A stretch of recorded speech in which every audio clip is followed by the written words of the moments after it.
Lasing siya. Nalasing ako. Sabi ko, uwi na ako. Pero ayaw niya akong payagan eh. Hinawakan niya ako. Sobrang higpit. Hindi ako makapiglas. Nay! Tapos pinaso niya ako ng sigarilyo.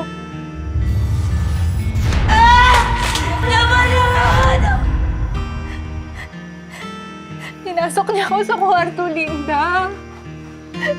Tapos sinalay niya ako. Hinalay niya ako. Hinahina ako. Wala akong magawa, Linda. Hinalay niya ako. Uday, hindi na dapat nadadagdagan yung mga demonyong ganyan. Mapapatay ko yung hayop na yun. Linda! Linda! Linda, ano gagawin mo, Linda? Linda! Isubok na lang natin siya sa pulis, Linda!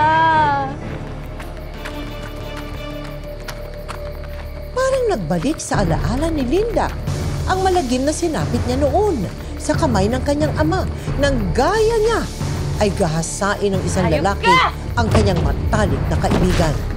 Nang oras na iyon, gusto nang mamatay ni Linda. Pakiramdam niya, impyerno na ang susunod niyang pupuntahan.